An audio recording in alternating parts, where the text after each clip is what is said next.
Welcome to Empowered Now. I'm so excited to have my guest on today.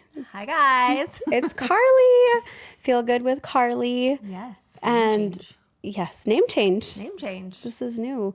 Some of you may know Carlie. She's my sister-in-law. She is one of my best friends that I never get to see. We live in the same town, but when you have lots of children, it's hard. Yes, you have to be really intentional about connecting, and we haven't been that great, but It's almost like a safety net. Like, oh, they live here. Like, I'll see them. We'll run into them. But it's almost like, I feel like when we all lived in California in like a bigger, busier state of life, we saw each other more. yeah. Because we feel so like that safety net of like, well, we're just really close in proximity, but life is busy.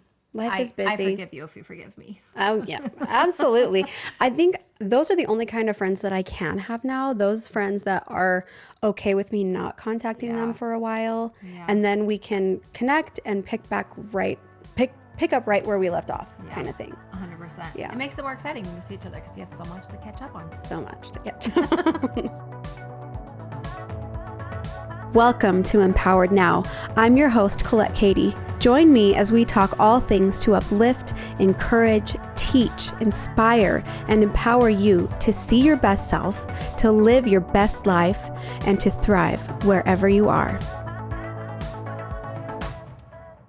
Well, I'm so grateful to have you here. Thanks for having me. I feel honored and a little bit nervous, but I was thinking back to the first time that I was on When the Kids Go to Sleep podcast. You guys were the OGs of podcasting. I know. I'm like, what if we kept going? Think of where it would be now.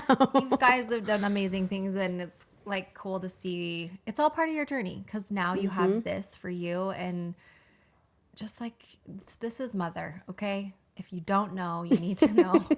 This is Mother. She Mother. is of all knowledge. Okay. There's many times in my life where she has picked me up and been like, you're fine.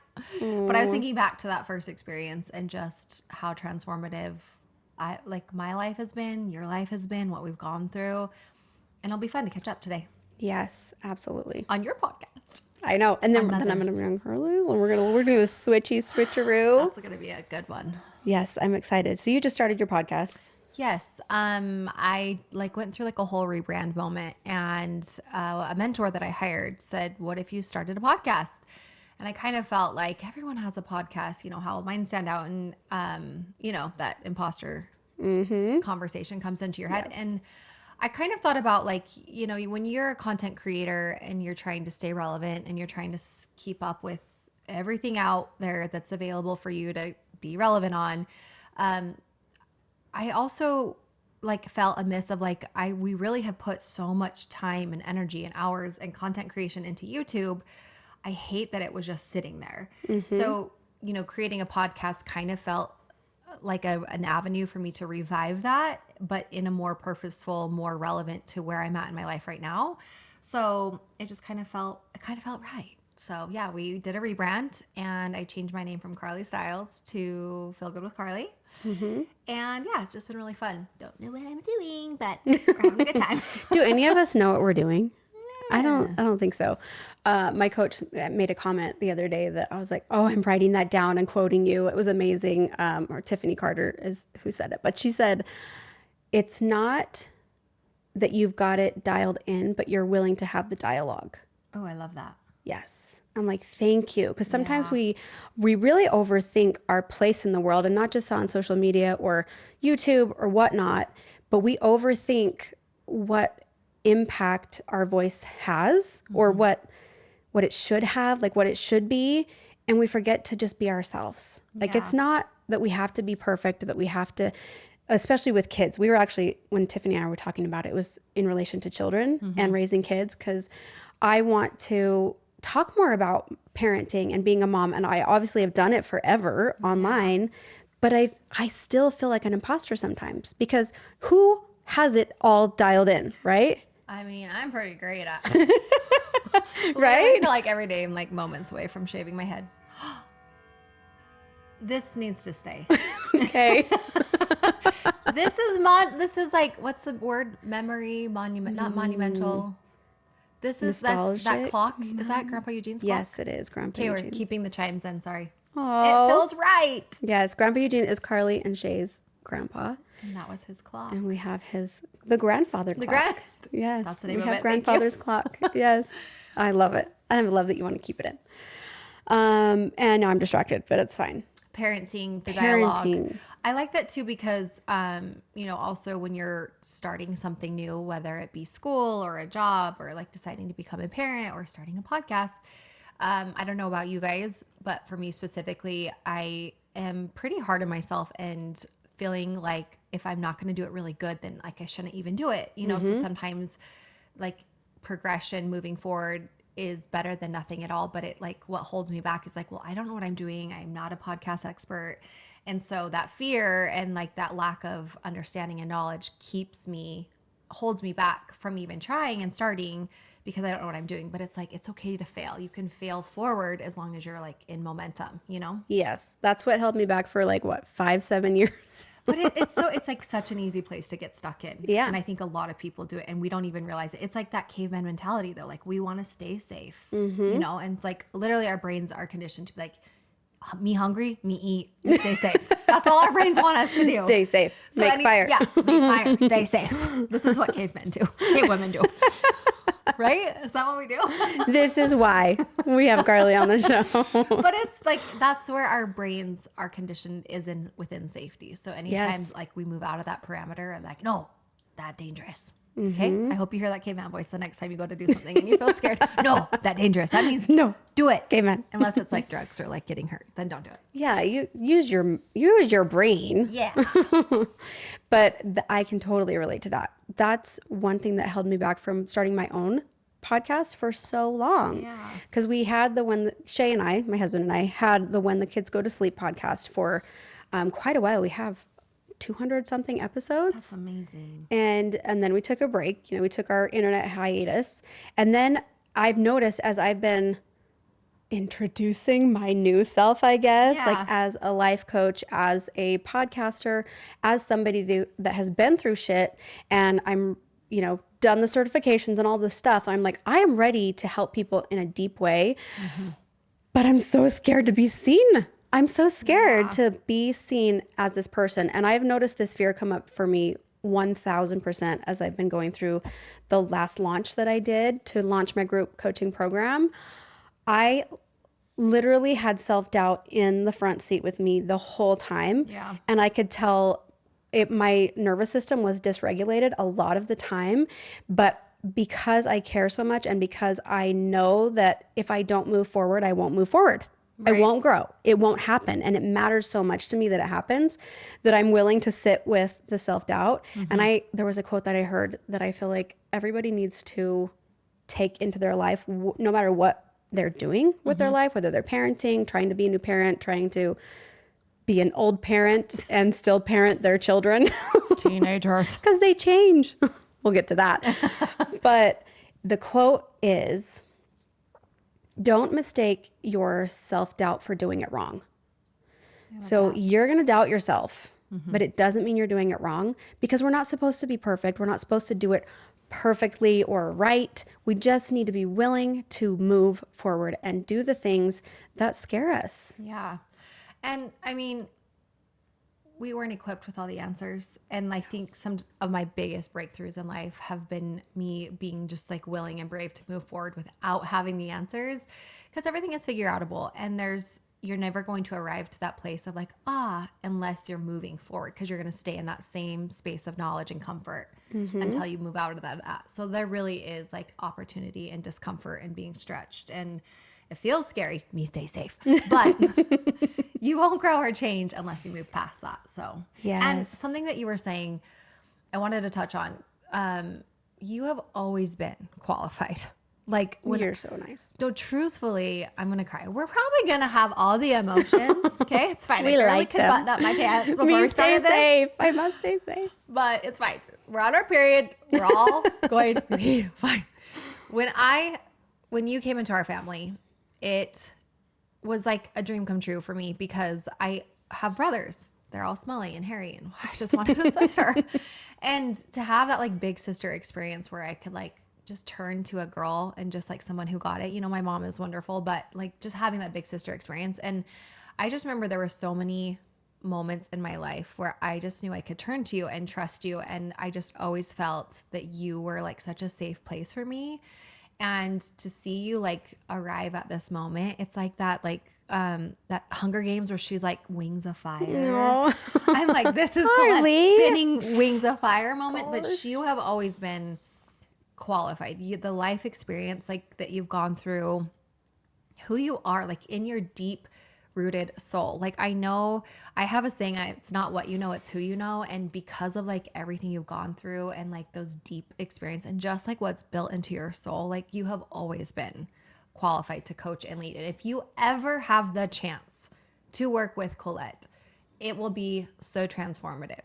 And this wasn't we didn't know we were going to talk about this. I know, like, oh. But I just like, I mean, I just can think of times where I was like, living with you guys in your closet, but my closet of the room I was staying in, crying, and you just came in and you were that source of strength and knowledge and safety. Like I could have told you I murdered somebody and you'd be like, we'll figure it out. Like just such a safe. I'll bury the bodies. It's going to be fine. Yeah, she's like, I got a hammer or a shovel. I don't know how you bury a body, but with hammers and shovels. It sounds graphic. But she just, I don't know. I just feel like you need to know that you have always been qualified. And, you know, there's certifications and there's school you can go to, but nothing truly trumps experience and someone's like soul and who they were made to be and what they were destined to do. And that's you. So I just want you to know that. Thank you. You're welcome. And now we need a Wings of Fire dress for Colette. I am willing to receive the compliments you just gave me because it's you. so easy to be like, oh my gosh, I'm so embarrassed. You're talking about me. It is hard. Why when someone says something, I always deflect. Yeah. Like, oh, those jeans are cute. I'm like, oh, I'm fat. Thanks. I got them at Target. You know? It's such a thing. Yeah. It's that safety. It's like, it's sometimes feels unsafe to be appreciated or like seen. Is it like being seen? But like I'm being seen in a different way. Yeah, and it's weird because you do appreciate it. It's just I like being in that space of appreciation and knowing how to be like, it's okay that I'm appreciated. Yeah. Is that it? I don't know. That's Mother, so tell us. Interesting. Well, I mean, I have lots of thoughts on that, but I want to go somewhere else for a second. Okay. Mm-hmm. So that was one thing I wanted to talk about. Thank you, first of all, for that, because I feel the same way about you. Like having this connection with you that we've had for years. And it's been, you know, we've grown and evolved because you have lived with us a few times because you went through a lot of shit to get to where you are today. That's why I have a lot of gray hairs. Same. Mostly right here. That's why I dye it red. Do you like it? Mine are really starting to peek through. But one reason why I had Carlie on the podcast today is to talk about your journey, your empowerment story, because I know it, but I might not know some parts of it. And I think that it would be really valuable to share with the audience that is attending today. Do we have the time? With all of you. Do we have the time? We have the time. Because you were speaking of, you know, all the stuff that you went through, and we've been connected for a long time, but I know some of the struggles that you've faced, and they've been different than the struggles that I've faced. Mm-hmm.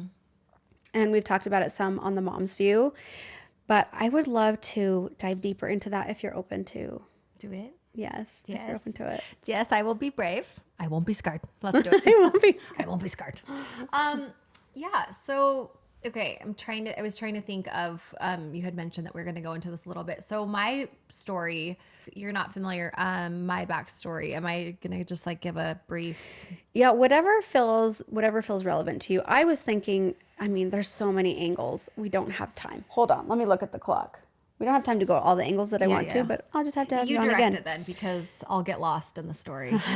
There's a lot to tell. So you had Cooper young. Mm-hmm. I was 19 when I found out I was pregnant, and I was in college. Right, and not the plan, not the goal, but that's what happened. As a cheerleader, I was cheering at nationals a week before I found out, or I found out before I was at nationals a week before. Right. College nationals. So that was very interesting angle to carry with me into nationals. And coming from a background of like, I wasn't the girl in high school who partied or experiment around with boys. I was pretty neutral in like who I hung out with. None of my friends really partied or drank or smoked. And None of my girlfriends really like had messed around with boys in that arena or girls that I know of. We all lived pretty like, I don't want to say straight and narrow, but it was pretty boring, I guess. We weren't that exciting. We were pretty, I guess, innocent, naive. And so then when I went to college, it was just like a really big reality check for me, because I was out of like my small town and my surroundings of being around the same religious culture of, you know, we all shared the same values and beliefs and how we were raised.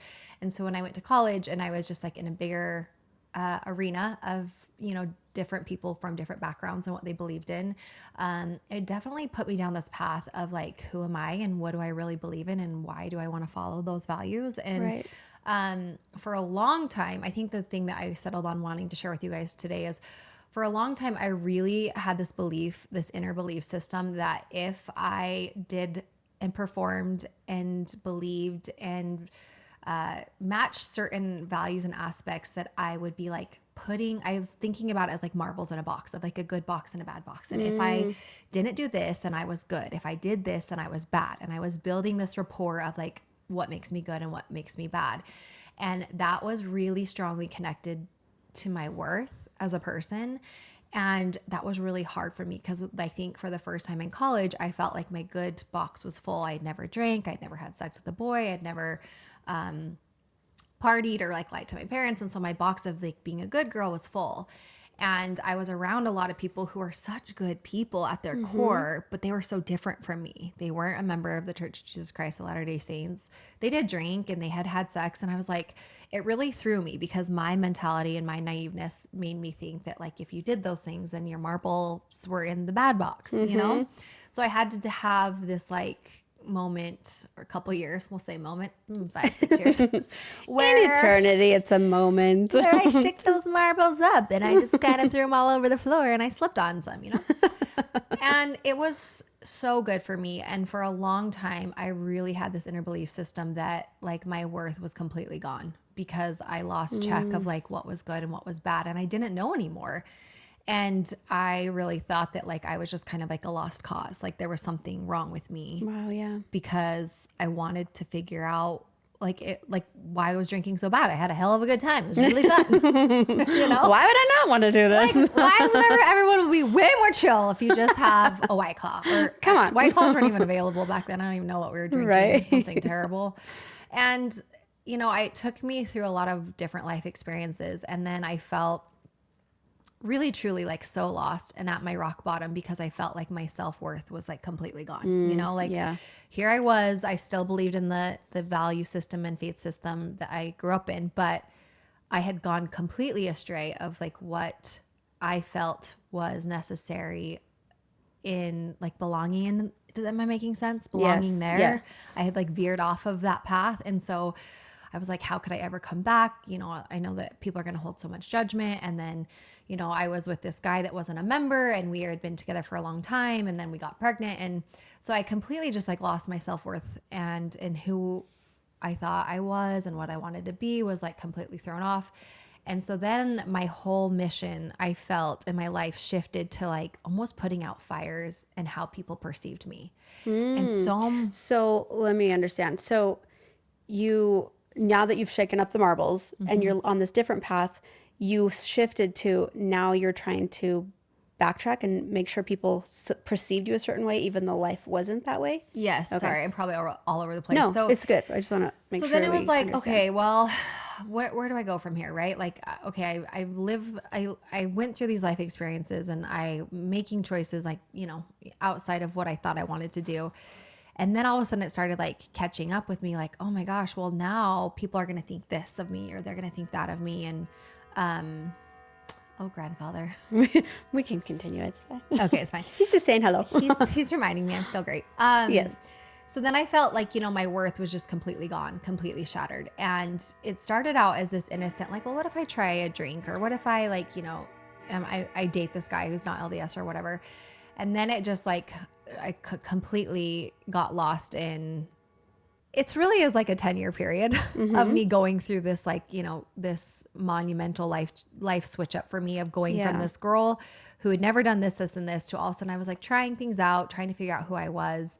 Ended up marrying this guy who wasn't a member of the church. We had a child together. And then I think I was just lost. I was at rock bottom. I didn't know who I was. I didn't know where I belonged. Like, was I going to be a member when my husband wasn't? And, I was just really trying to find myself. And the thing that I just kept coming back to was like, okay, well, like my marbles, like where are my marbles at? And I added a new box to the pile, and it was like the opinions of others. And my whole life like shifted to like, okay, well, now I have to make sure that they approve of me and that they think I'm a good person, and I can repent to them for me being this way in college, or, and I like look back and I spent so much time and energy putting out the fires and opinions of other people that I like wasn't living authentically like for me and like who I was and like finding myself again and what I wanted to be. And there was a lot that went on, it was like that typical story of just like trying to figure out who I was, who I wanted to be, and return to that solely. And I just felt like today I should share with you that like you're going to waste so much of your life if you're so focused on putting out other people's fires so that you can feel at peace. Yes. Does that make sense? Oh, absolutely. I preach about it all the time.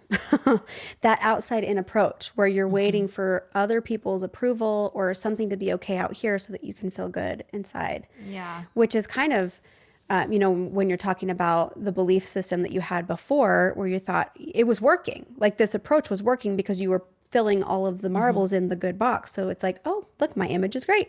I've got it together. So it was working. And I do air quotes there because it's a what's the word I'm looking for? It's a detour into your self-worth. Yeah. You're going outside in to find other people, other things, other circumstances so that you can feel like you're enough. If I get the approval of everybody else, then I will be enough. Yeah. It's almost like they were like my buffer, like, oh, you think I'm good? Okay, then I think I'll put a marble in my good box. Like your opinion of what you think of me matters more than what I actually think of myself. And there is like that adage of like wiser with years, like you get wiser as you get older and like you do care less. But I think it's because you've really just had to sit with yourself a little bit more. And I think my soul just finally got to this place where I was so tired and lost and disconnected from like me as a person. And when I realized that like so much of my energy and so much of my passions and talents and like what actually made me a good person was directed at making other people feel good about me, that I realized like that's not authentically living. Like I'm truly living to make sure other people feel at ease and happy about who I am. Like that was my number one priority. And I didn't realize it for a long time, the way I looked, the way I showed up, the way I was a mom, the way that I was like repenting for just being a normal college kid. It's not like I was like out doing heroin, no judgment, but I was just a couple drinks at a party, just truly like, I like think back and I'm like, I was so mean to myself, you know, because my worth was so based upon the opinion of others. And if I could share anything like with my younger self or with like our kids, it would be that your worth is already full. Your worth never changes. And truly, like when you give yourself permission to show up for who you are in this life, like it's such a beautiful awakening, and it will bless others because, like how you live so authentically to you has truly like made me feel safer about being me. It's given me courage to be like, oh, look at how she's living her life. Like truly just showing up to be who you are gives people permission to do the same. And I think that like that's such a blessing to be around somebody like that. And it really is life-changing when you get to like be in the presence of someone who does that. Thank you for saying that. Well, I can totally relate though. I remember feeling that same way of like putting the marbles in certain boxes.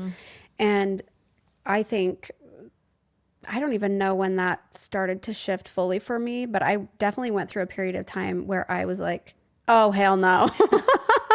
This is not working anymore. It is not working. Yeah. And I think as you were saying, like your life was kind of this outside in approach where you're waiting for approval.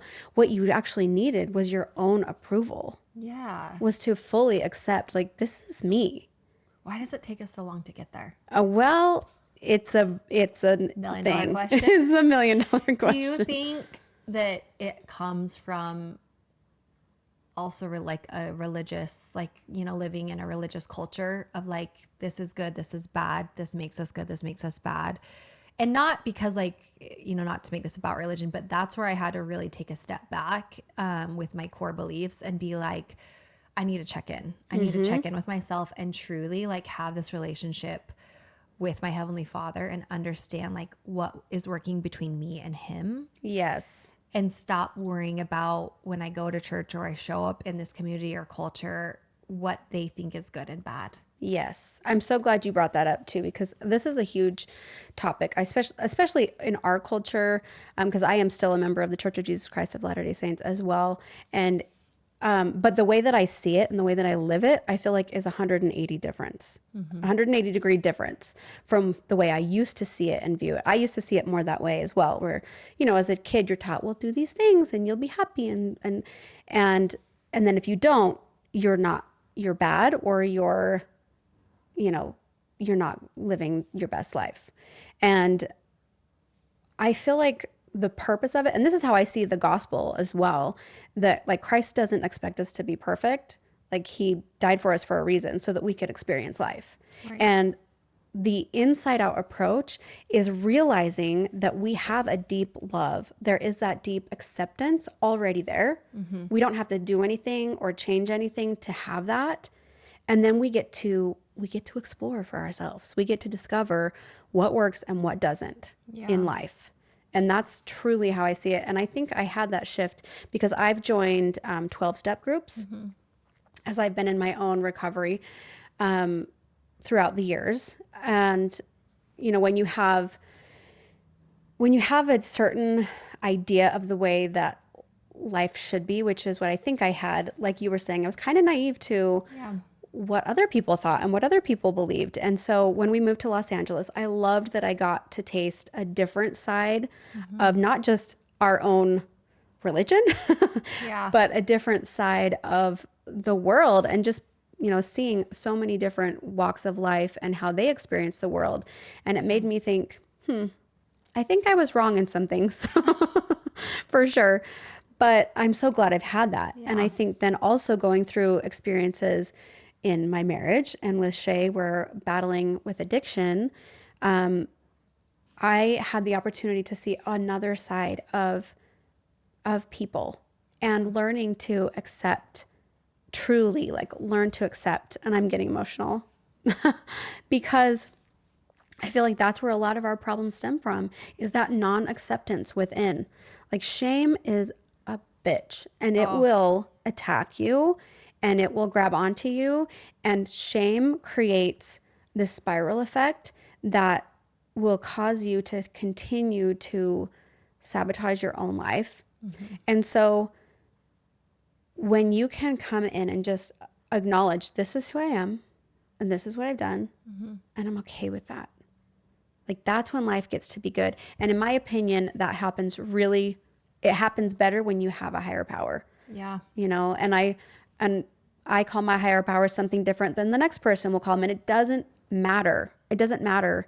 But when you can believe that the world has got your back, like there is a power out there and it loves you and it's got your back. And I don't care how you define that. It doesn't even matter at all. Mm-hmm. But when you're going into life feeling like you have to be and act a certain way in order to have acceptance, you're going to be chasing and running your entire life. Yeah. That's something, I love that. So many things that you were saying. I'm like, write that down. That's why it's so good. It's going to live on the internet. But a lot of the things that you were saying, it kind of felt like this, like for me, it was like a teeter-totter. Like if I do good things, then my life will stay in balance and I will be on the good end of the teeter-totter.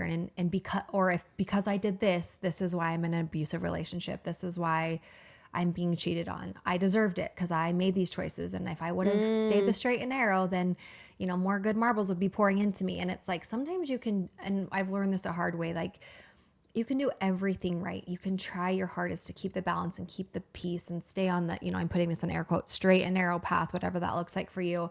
But life is just going to happen. And no matter how good of a person you are and how many good things you put out there, or if you're making bad decisions, I stopped believing that life works like that things come at you because you're good or bad. I kind of just stepped away from that belief of like, well, because I did a bad thing, I got a bad something, I deserved that. Does that make sense? And this is something I still like have these conversations with myself every single day. And I think about like, how do you explain to a mother, like a great mother, like why her kid is getting cancer?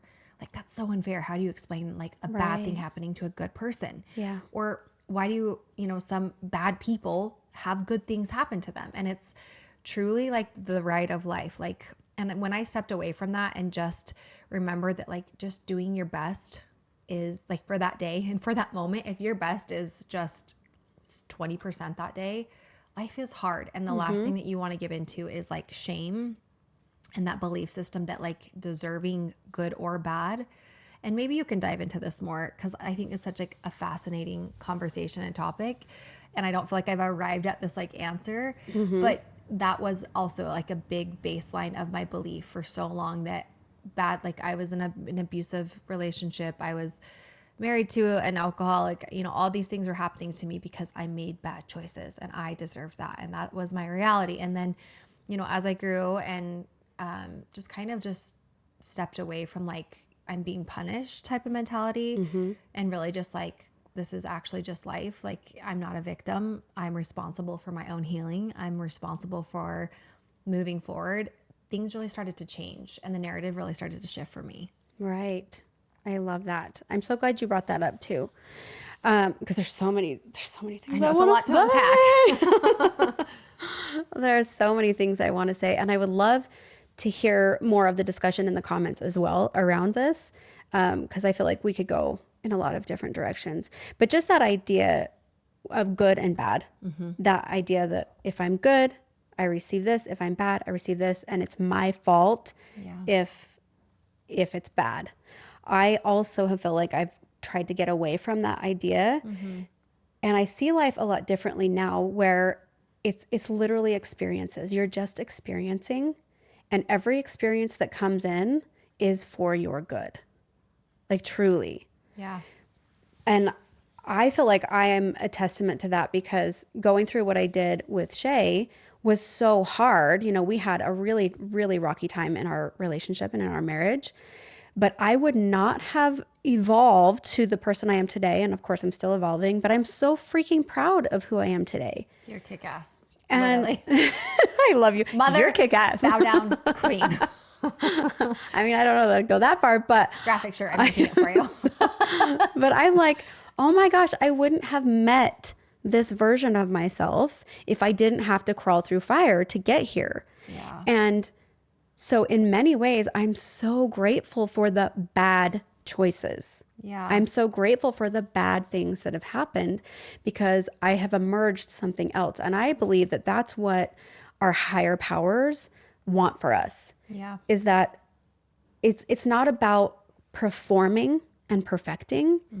It's about being and experiencing and deciding for ourselves. Yeah. Like one of the things that we talk about in the Church of Jesus Christ of Latter-day Saints often is that there's this plan and that we are here and literally God's greatest gift to us is our ability to choose. Yeah. Our agency. And if you think of like Satan or Lucifer or whatever, his plan is to make us all just make us all perfect so that we would all return to God. Like we're literally doing Satan's plan when we're like, I must be perfect. I must be perfect. I must be perfect. Yeah. Into that. And whatever you believe, that's kind of, I'm putting that in just like a framework because God loves us. Yeah. God's like, hey, here, experience life. And not all of it's going to be great. Some of it's going to be really, really crappy, but trust me, it's part of it. Yeah. Like none of us are going to get out of here without pain. Unscathed. Yeah. Like literally. It is like the walk of life. I think, we all experience trials and hardships and burdens so differently. And I think what's like so beautiful is just this like era that we're living in where it's more normal to open up and talk about that and find these connections and have more of these types of conversations. And I think that it is a blessing from God because I think the last thing that any of us want to feel in those moments is alone. And Right. you just feel so much more seen when you really understand that like every single person that you encounter in your day is going through something, has gone through something, or will go through something. And not like that misery loves company, but it feels nice to feel less alone when you're in those dark times, feeling like, why me, why this? But like you were saying, when I look back on my life and like the things that I've done, I think it's like, you know, people, like one of my most asked questions is like, if you could go back and change anything, what would it be? And I think that like even that question is toxic if you think about it, because I wouldn't change anything. Like, yeah, I'm sure if I really wanted to like think about, there's a million things I'd want to change, but being lost isn't the worst thing. And I know that might be controversial, but those were some of those moments where I was like, when I was off the, you know, my thought of path, that I found like the most beautiful reroute, and it changed who I was. And I think because of those times, like we're able to gain more empathy and more understanding, and I hold less judgment, you know, for others, maybe if they do go through that. Or, you know, my husband's, he would be great to have on the podcast too, because he has been through a lot in his life, but trauma really, my stomach's growling. Did you hear that? Sorry. It's like, caveman, don't talk about trauma. Oh, scared. Don't talk about it. Trauma really like locks itself in. Make sure our time's good. Okay. Yeah. Trauma locks itself in a way that I didn't realize how long it'll affect you for. And and it just like lives inside of you, and the work is continuous. Like trauma and recouping from that and healing from that isn't just a chapter and you go through it and close it. Like it's continuous work. And that's something that we have learned in our marriage. We're going on 10 years now. Yay. He's still here. Oh my gosh. Thank you. Thank you, Lord. I love you guys together. We're so awesome. That was definitely a God wink. It was a match made in heaven, but we are still going through like the things that he's gone through in his life.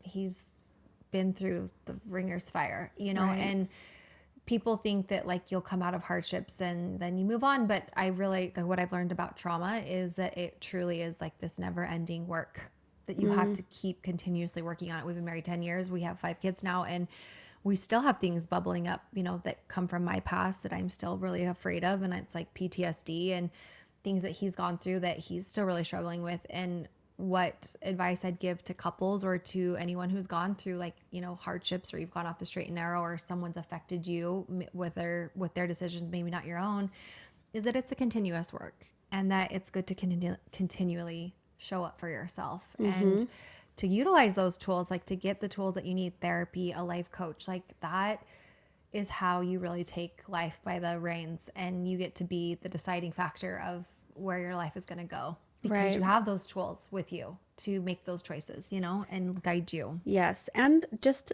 I'm glad you said that again. I'm like, I'm so glad you're here. I love you. Just to normalize it, like we've all been through some really crappy things, some of us worse than others, or what we would define as worse than others.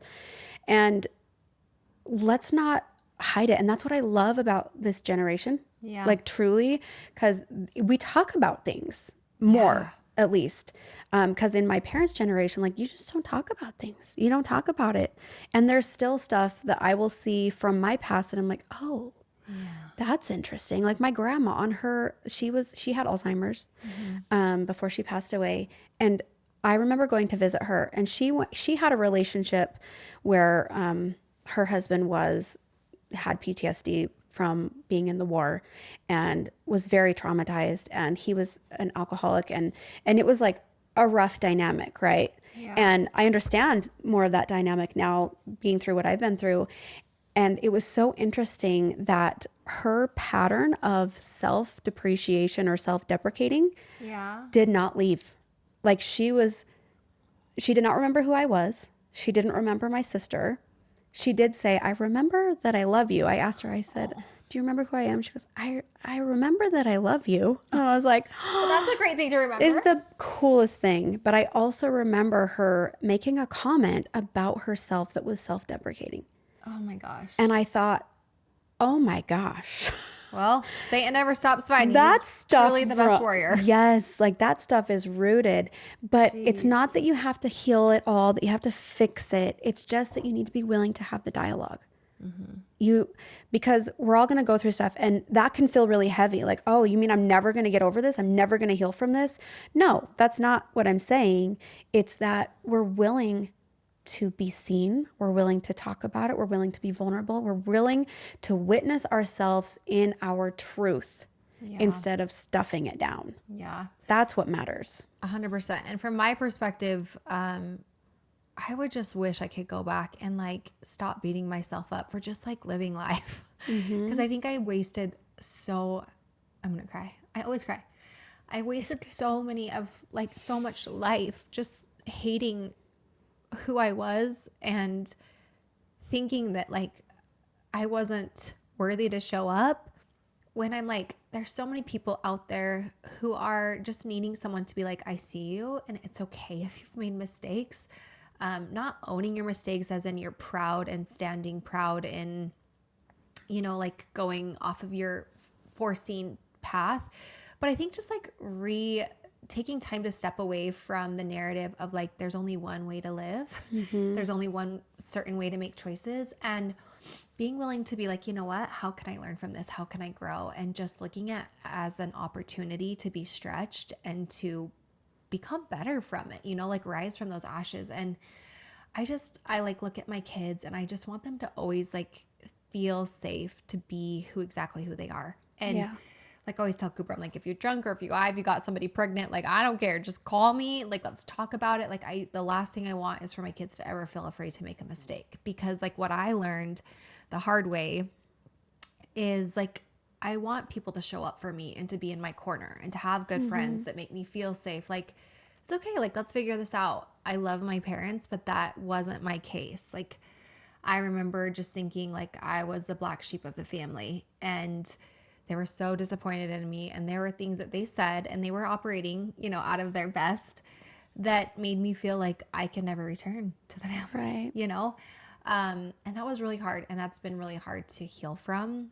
And so like my advice to parents and to anyone who's like gone through that is just to live in this like mentality that like your worth never changes. It's always at 100%.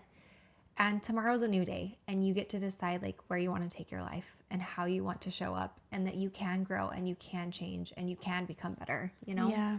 Yeah. And I can totally relate. And I've noticed, and that's what I talk about, like looking at different generations.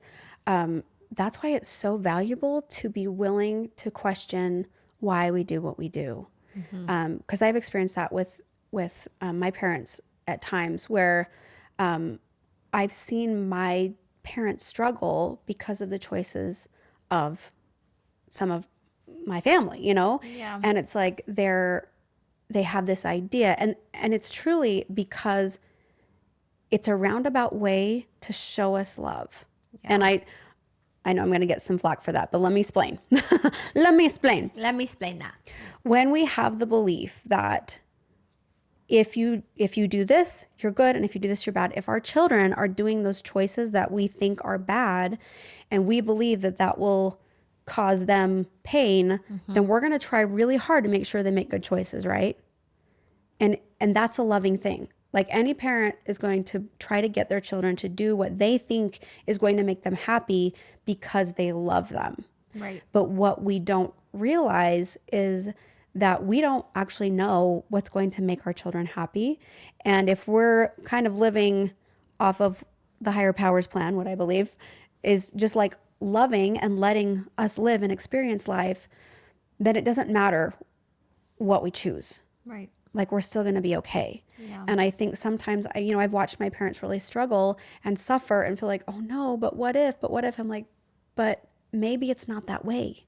And maybe that's where we need to question our motives and our intentions. Like maybe what I think is right isn't always right. And like that's the basis of most contention and arguments is like, I'm right and you're wrong. Well, what if somebody else's experience is their experience and mine is mine? And that's how it gets to be. Yeah. I think I know what you're talking about, because it's like a generational thing, I swear, because my parents are the same way. It's like they think that these parameters of acceptance and safety and like something worthy of praise is only living in linear like you fit into this certain mold and type, and like you show up to church and you do A, B, and C. Like it fits into this very specific, like that means that you're safe and you're protected and you're loved and you're worthy of praise and goodness. And I think like having that opportunity for us to move outside of our community and our culture, and just being in this generation, you really truly learn that like we're all great. We all have worth. And my neighbor could be an atheist, or my neighbor could be Catholic, or my neighbor could believe in Buddha. But as long as people are trying their very best, as long as people are not causing harm in how they're choosing to live, like we truly are all God's children. We're all worthy. We're all great. It doesn't have to look so linear in this thought of like, you have to like fit into this box in order for me to praise you. Yeah. And I think that was like really like the basis of how I was raised. And that's why it was so hard for me to step outside of that and just, experience life for how I did. But I'm actually like, for the first time, I feel like I'm in my late 30s. I'll let you be the judge of that. Wink, wink. That I am proud of who I am and what I've gone through. And I don't look back and think like, what if I could change? Like I'm truly, I think for the first time, just like in this place in myself where I'm like, or I've settled within my soul, like I'm great. And I just lived my life and I really made the best of everything that I went through. And I love that. I love that for me because I've been able to ditch the shame and to understand like where my worth really sits. And it just truly changes the way you navigate your life when you get to that place. And I hope that anyone who is struggling with that can arrive there, because it really is just like this, like, it's like just, you feel free. Yeah. You feel free, Yes. Yes. And I feel like I'm glad that you mentioned that about, finally arriving to this place where like, it's okay. And another way that I like to look at it is living life from a loving lens versus living life from a fearful lens. Yeah. Because I feel like when you're putting a lot of expectations and restrictions on yourself in order to receive worth, it's a fear-based type of way to live. It's crazy how close the line is with fear and love. Don't you think? Like as a mom, I really like, and as like, I think about the way I was raised, that's why I'm like, I don't hold my parents accountable for any way that they like raised me, because I truly know my parents love me. Yeah. And they wanted the best for us and they did their very best. But being a parent and wanting your kids to stay safe and feel loved and have the best for them, it really straddles the line of love and fear. You have to do your internal work so hard as a parent. I know, because it's like as soon as like, you let go of any control or like, self-exploration for kids, it's like that fear will is instantly, well, what if they, what if they, and when you can just like relax and be like, it's their life. My job is to give them the tools to make the best decisions for themselves and to help them feel safe and loved. They get to choose. And that letting go of that control and like, for me as a mom though, that's really helped me in my parenting journey. My teenagers give me a pretty easy experience. I don't know if it's going to be that way with every kid. So let's check back. Let's check back. Okay? Yeah. You have another shift coming in. Yeah. I also have girls and they're scary. No, I love my daughters, but it's different with girls and boys. Different. And I love that. I love that for my boss babe girlies. But and it's different with every personality. Oh my gosh. Yeah. I mean, Lenny and Joey have very different personalities. They're both very scary. Still equally as scary, different and scary. No, I love that they are the way that they are, because it's been such a good check for me. But that's the number one thing that I struggle with as like a mom, is truly identifying how to parent my kids differently, because you have to. Like you can't parent your kids all the same. They all have different wants, love languages, needs, and they feel my love in different ways. Yeah. I was listening to something on Facebook. This like parenting expert was talking about favoritism with children, and she's like, it's not that favoritism exists or like sibling rivalry exists. It's the relationship doesn't count on kids to kid. It's going back to how the parent shows up for that kid and the way that they need. But the kids often will take it out on each other, or like Shane Casey, my older brothers love to say, and I love to say to my younger brother, well, mom and dad let you do this, and mom and dad were so easy on you, and mom and dad gave you this. And now I'm like, oh, I get it. I'm so sorry, because now having 5 kids, I'm like, yeah, you learn through each child. You do, and you do things a little differently. Yeah, you have to, because you get a little wiser. So by the end, my 5th kid better be freaking so great. Because I learned a lot, you know? Yeah. Yeah. Isn't that true? And parenting is one of those things that, again, it's not that we have it dialed in. We're just willing to have the dialogue, willing to show up in the best way that we know how to or think. And I truly think that our parents definitely have done that. Yeah. And I'm grateful to know different things that I know now so that I can try to show up for my kids in a way that I think is the best way. But we're still going to screw up. We're still going to. And I think allowing life to be just what it is, accepting our kids are going to experience pain, we are going to make mistakes, and it's okay. Yeah. And telling my kids I'll pay for their therapy later, but I'm trying my best. You guys will probably have to pay for it on your own, but I'm just kidding. I'm always like, I'll pay for your therapy later because I know I'm screwing you up. But I'm really trying, okay? I'm really trying my best. Really trying. And that's what it is. We're all doing the best we can in any given moment. Yeah. And when you can look at life that way, it actually gives you more empowerment, because you can look at life as, oh, my parents screwed me up, or this person screwed me up, or this, and you can keep blaming even politics. Like, there's so many places that we can blame, but when we take our life into our own hands and make our decisions based on, okay, what feels right to me, and then let go of the rest, because we waste a lot of time not just judging ourselves, but trying to control the externals so that we can feel okay. And it just doesn't work. Mm-hmm.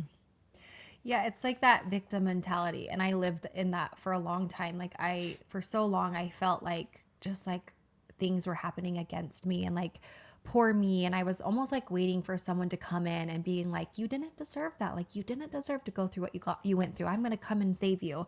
Mm-hmm. And I was feeling bad for myself. Like, it's a really easy spiral to go down once you are a victim. And even if it 100% is not your fault. Yeah. Even if you are like a victim, a true victim, I do believe that like what happened to you is not your fault, but your healing is your responsibility. Right. And I know that you have to be in a certain mentality to hear that, because if I would have heard that, like, I don't know, 20, how old am I? Oh, math is hard. If I would have heard that probably like 15 years ago, that would have just made me so angry. Yeah. And I would have felt so judged and so like snubbed and like, that's unfair. But truly, like no one is going to come in and save you. And that's the reality. And that may feel harsh, but when you realize that you get to save yourself and that you get to be the victor in your story and you get to take control of your healing, it makes you feel untouchable and unstoppable. Yes. And I know that if you're in a place where you're not ready to hear that, it could feel like you're being attacked and that one more person is saying, like, pointing the finger at you. But I would encourage you to like step away from that and just like come to a neutral place and being like, how can I take back control? And when you realize like I can do that for myself, sometimes my husband's like, you're doing that a little too much. You need to need me. You need to need me. You need to need me. But it really does get to this place of like, wow, my life is my life to own. And that was really life-changing for me. Yes, I can relate to that as well. When I was going through my struggles, I felt like a victim because I was, and I felt like I'm justified in these feelings, which you are, of resentment and anger and all those things. And you've got to let yourself live in that place. And the victim, I'm glad you said that, because the victim mentality, that I just don't want to see you stay there, because for me, it was very disempowering. The more I wanted apologies, the more I wanted, no, you have to fix this, this, and this so that I'm okay, I realized it was never going to work. Even if all the right checks were crossed and T's were, whatever I'm saying, yes, T's were crossed, I's were dotted, it still wasn't going to bring me that inner healing and acceptance that I needed. I had to go after that for myself. And that is hard to stomach when you're not in the right place for that. Like Colette said, I think it is a journey. And like when you're going through trauma or when you've been a victim of something, you have to go through these different phases. Like I went through angry, and I went through really sad, and I went through mopey, and I went through the feel bad for me. And I think each step is necessary. It's necessary to go through those different transitions and those time periods and those different emotions and explore them all. But when you get tired of just feeling sick and tired, maybe you'll be ready to arrive at that place where you get to decide, hey, today, no more. I'm going to take back my life. I'm going to start my healing journey. And this is for me, by me, in direction for me. Is that making sense? In Words yes. are hard. Yes, yes. I also need to work on English. It's fine. That's my first language. Okay. Caveman was. I'm like an English caveman. What is this accent coming out? I don't know. That's what I love. And I know we're talking about this kind of in a general sense, but I love that we're talking about it because being, when you've realized that you've had trauma, when you've had things happen to you, jumping into healing is not going to be easy. And I think that's why sometimes it's easy to stay in that place of it's the other person's fault. And that's where I was for a while. It was like, nope, I'm not the problem. He's the one that made the mistakes. But the more I did that, the more I denied myself help.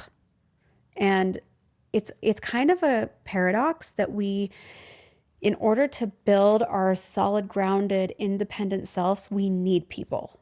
And that's what I needed. I needed my therapist, and I needed coaches, and I needed recovery groups, and I needed good supportive family and friends. And so if you find yourself in a place like that where you are struggling and suffering and the pain is too great, you're not alone.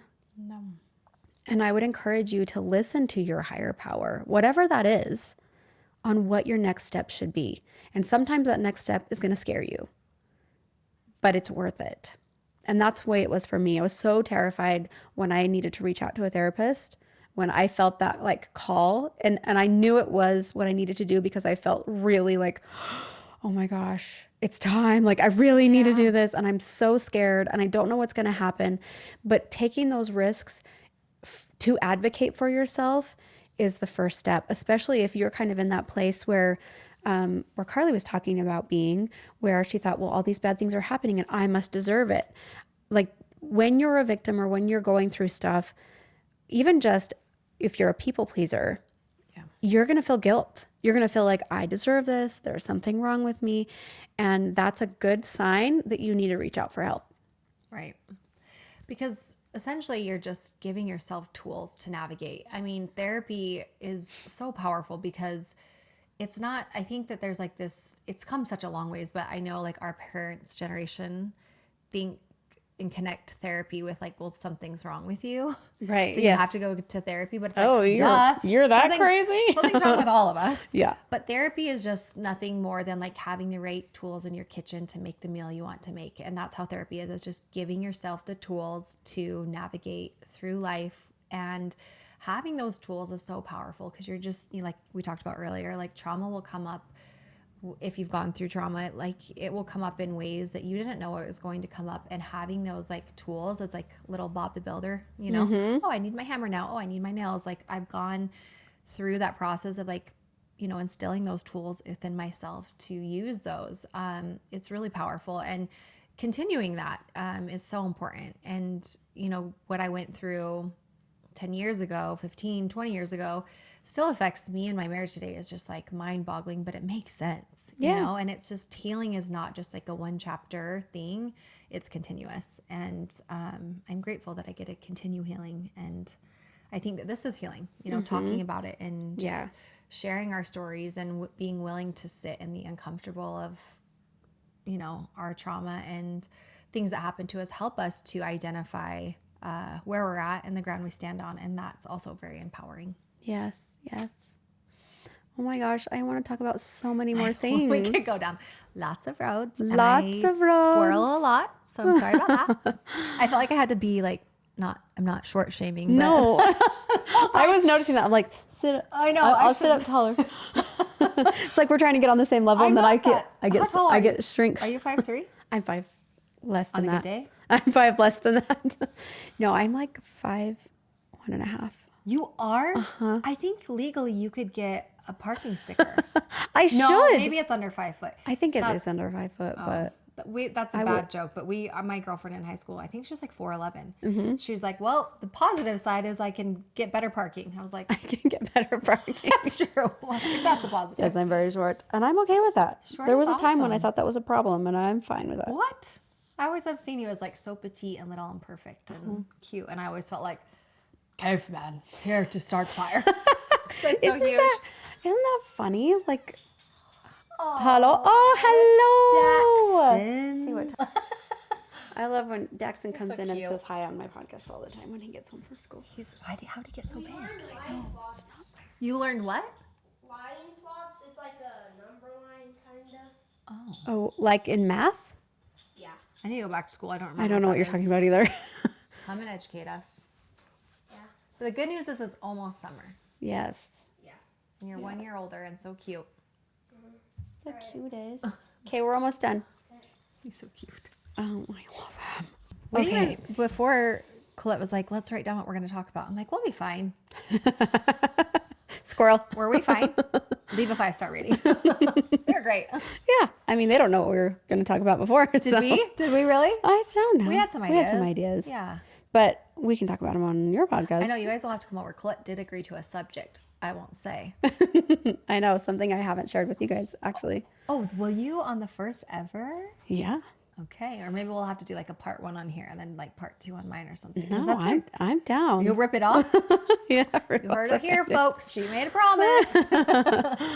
Oh, yeah. Anyways, it'll be fun. I'm excited. So I have so many more things I want to talk to you about, but I love it, and we'll end there, and we'll just have to have you back on one of these I times. feel healed. Thank you for letting me just talk about the trauma. No, I love it because your journey has been one that, I've obviously been on the side watching and witnessing, and I just want to say, watching you rise, and now I'm going to cry. Oh my. I'm so proud of you. Thank you. Like you are such an incredible human being. And sometimes I think because you are confident and you're an extrovert that we don't always know the struggles that you faced and the self-doubt that's probably riding in the front seat with you as well. And I think, and this is one part I was going to go to that we didn't really get to. I know that you've struggled in high school with people judging you and catty girls, and I think it's because you are pretty and you're confident, but it's interesting to see this other side of you that isn't confident, that there's a part of you that, people see a certain version of you that she's so confident, she's pretty, and people can judge that really easily. I think, beautiful women have a target. Beautiful, confident, extroverted women have a target.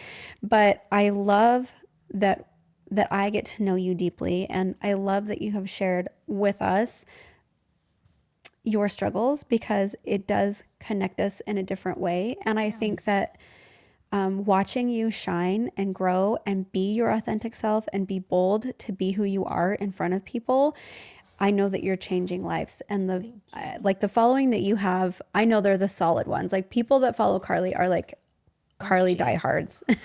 My OGs, I love you. Because she is so open-hearted and she wears her heart on her sleeve and she's not afraid to talk about the real things. And I just want you to know that I really appreciate that. And I see that in you. I love you. Amen. I feel like we were in that you. church. It's interesting, because it's so funny. I would not describe myself as confident. Really? Isn't that funny? Perception of people, because we need to go into a whole other episode. I know. Because I'm just that is such a compliment, because I feel like I always want to be confident, but I feel like I really struggle with that. So to hear as someone describing me as confident, I'm like, you think I'm confident? You know what I'm saying? When I'm on the inside, I'm actually just, you're a loser. You suck, Right? It's so weird how we do that to ourselves. But anyways, that's going to be another session. Yeah, we definitely need to talk about that. And they say that all the time. The most extroverted, funny people are the ones that are dying inside. So it's like that that reel that's trending. That's oh, you're so funny. And what they don't know is it's because of I went through a traumatic, Yeah. It's true. So true. Yeah. But that's why I'm like, oh, I just want to go into that, but we won't. Thank you. We got to go. That was so nice. We got baseball and dance and soccer and Mom, colleagues are beckoning. What do people do when you don't have kids in sports? I just am wondering what your life is like. What is your life like? I cause my own trauma and pain and scheduling, so I only blame myself. But I'm like, sometimes me and Jackson literally like our life is like high fives. We live in high fives right now. Like, see you at baseball, see you at dance. We're like high fiving each other on the way out. Yes. And I feel like we're slowing down a little bit because we don't have 5 at home anymore, but it still feels really busy. Yeah. And it's wonderful, but it's hard sometimes. But you don't want to take any of that away from your kids either. No, I know. It's like a whole other conversation that we need to talk about. Like, what's too much? What's the balance? Yeah. If you guys have advice, let us know, because yes, being a mom's really hard. We're just trying to do our best, okay? And have a marriage. That's a whole other. I know. And sex life and like there's so many topics. What's that? Sex is only for when you want to get pregnant, I thought. Wait, what? I know. Oops. My bad. Okay, well, we're just going to drop that bomb on you before we go. All right. Yes, leave in the comments below what your thoughts and opinions are on the stuff that we spoke about today. I would love to hear any other outside perspectives, or if you had like an aha moment that we didn't discuss while we were talking. I really want you guys to join the conversation in my YouTube comments on my YouTube channel. Links will be in the show notes. Links for all of Carlie's stuff in the show notes will be there as well. Is there anything specifically that you want to let them know about your stuff, or I can just send them to the show notes? But so nice. Let me give myself a plug. I would love if you came over to the podcast. It's Feel Good with Carlie, and if you just have ideas for show topics, or if you guys have guesses what you think Colette and I are talking about, I guarantee it's probably not something that came up right away. But like, leave the teaser down in the comments below. It'd be funny to see what people think we're going to talk about. That Colette has never talked about. She admitted. Yeah. So what could that be?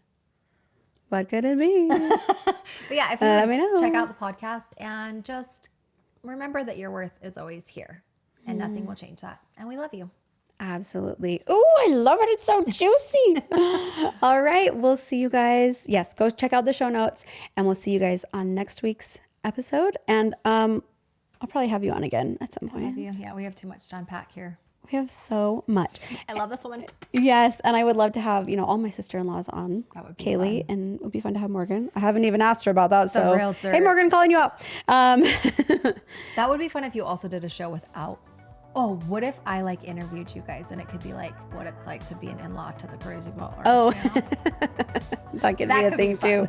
I know, bringing back the Moms View episodes. That does feel very Moms US. It does feel very Moms US. Okay. We love you guys. Thank you for being here, and we'll see you next time. Thanks for having me. Love you. Bye. Thanks for watching Empowered Now. If anything you heard today resonated with you and you want more, please like and subscribe so that you won't miss an upload. You can also follow me on social media at Colette Kati. And if you're interested in working with me more closely through coaching or other opportunities, go to my website, ColetteKati.com. It is my hope that you will continue to come back and experience for yourself the benefits of choosing an empowered life. Your feedback and your experience are very important to me, so please take a moment to connect with me in the comments below. Let me know your thoughts on today's episode, ideas for future topics, and ideas for guests that you would like to see. And as always, thanks for your time, support, and your courage to live empowered now.